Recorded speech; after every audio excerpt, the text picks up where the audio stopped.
আসসালামু আলাইকুম।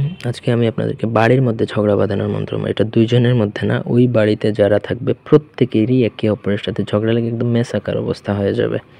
ঠিক আছে?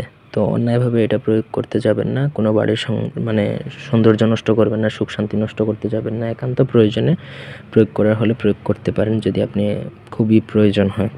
ব্যক্তিগত যেকোনো কাজ, যেকোনো প্রয়োজন বা আঞ্জা-দুটনা, মারণ, উচাটন, স্তম্ভন, বিদ্বেষণ, আকর্ষণ, বিয়ে বন্ধ কাটা ইত্যাদি সকল প্রকার কাজের জন্য আপনারা চাইলে আমাদের সাথে স্ক্রিনে দেওয়া নাম্বারে সরাসরি ফোনে, হোয়াটসঅ্যাপে বা ইমোতে যোগাযোগ করে যেকোনো কাজ করিয়ে নিতে পারবেন দেশে বা দেশের বাইরে থেকে। মন্ত্রটা খুবই সহজ।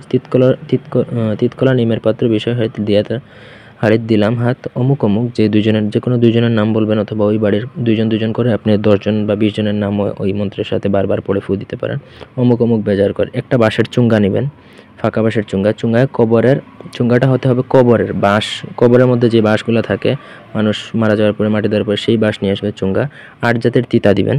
তিতা যেকোনো বিষাক্ত যেকোনো পদার্থ, তিতা নিমপাতা থেকে শুরু করে কালাবাসক, তুলসী, এরকম তিতা ৮ ধরনের তিতার রস দিবেন বা তিতা পাতা দিবেন।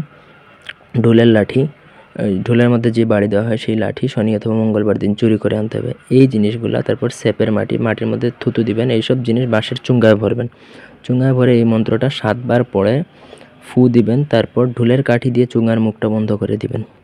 বন্ধ করে শত্রুর বাড়ির যে পাকের ঘর, সেই পাকের ঘরে চালের মধ্যে গুজে দিতে হবে বা চালের উপরে রেখে দিতে হবে বা ঢালাইয়ের উপরে রেখে দিতে হবে। শেষ। ওই বাড়িতে এমন ঝগড়া লাগবে পৃথিবীর কোনো তান্ত্রিক ওঝা কবিরাজ এসে সেই বাড়িতে সুখ শান্তি আনতে পারবে না। তাদের বাড়িতে মানে আল্লাহর ১২টা মাস কিন্তু ঝগড়া লেগেই থাকবে। এই বাড়িতে কেউ আর সুখে শান্তিতে বসবাস করতে পারবে না। তো এই ছিল আজকের ভিডিও। ধন্যবাদ সবাইকে।